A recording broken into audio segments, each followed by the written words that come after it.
I just want to go back to Cochlear for a minute and really talk about sales and distribution. And I think that's what many of the participants are interested in is, well, how do you start, right? So Cochlear obviously is a large company. Kind of interested in hearing how did you go about that? And then also, how would that apply to smaller companies? So remember the concept of phase one China engagement, phase two. Phase one, you're sitting behind agents for everything. And so generally that's an accepted way of breaking in because it means that you don't have to make a huge investment of having people on the ground and it's, especially if you're trying to cover more than sort of the major capital cities and get out into the provinces. Yeah. It's pretty much impossible for any small business or even most big businesses to have someone in every capital city of all 34 locations in China. And I say locations because Hong Kong and Macau and places like that are in there, but there's a lot of places you need to be. And so using agents, you've really got no choice. But at some point down the track, you decide that you need to go more direct. And some places, and so an established way of doing it, you may have a house account. You may have a very important customer who is giving you ideas on your new product development and helping you with the market and what to do in China. And so sometimes, how do you go more direct? And you're always going to upset your distributor. And so a house account in each of the three main cities or four main cities is quite a good idea. It's a toe in the water, and then you can get sort of information back from the market on what the market needs. So now we've got a distributor and a house account in each city, and that's upset them terribly. Well, we talked about sort of what corporate vehicle entity you need to do that before, but in this situation now, you're now deciding that you are now actually in China as opposed to sitting behind an agent. So then what you do there is you end up, you've got to identify what your channels to market are. Who are the end customers? Even with a B2B, the business you're selling to has someone who it's selling to generally. And so you've got to find out what their needs are. How can you do that if you're not actually in China and you're relying on the distributor or the agent to tell you everything?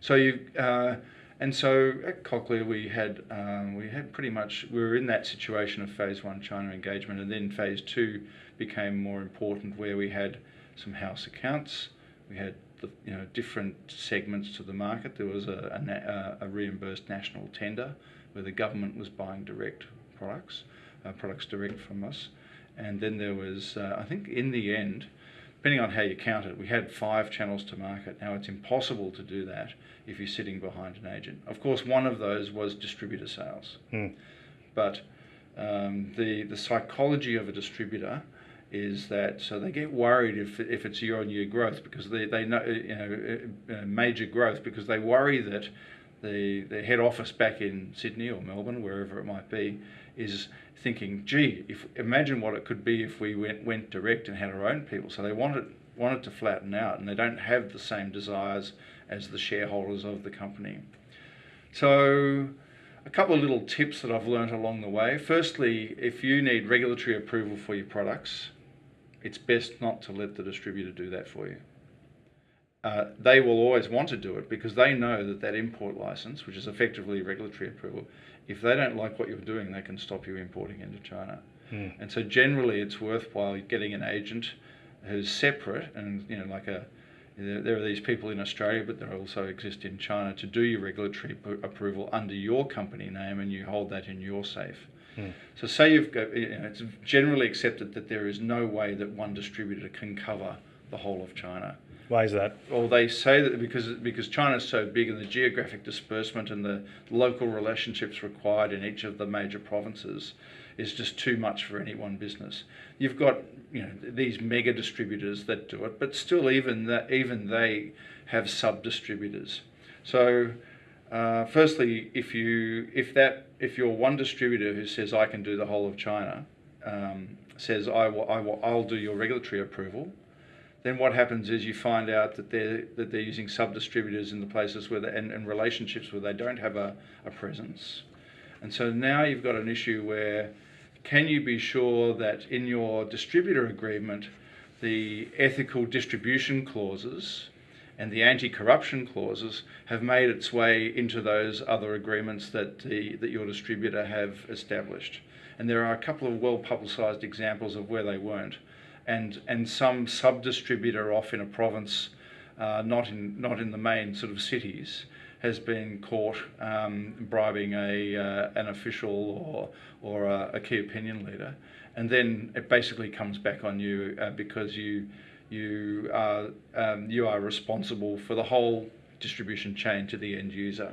Yeah. And so it's very important to have total visibility, and it's quite difficult to get because you have to be quite assertive when you're in those negotiations on who holds the regulatory and import permits, what the territories are, and of course when you're selling also online, online sales is territoryless, if there's such a term, and so how do you actually manage all of those online sales to offline sales?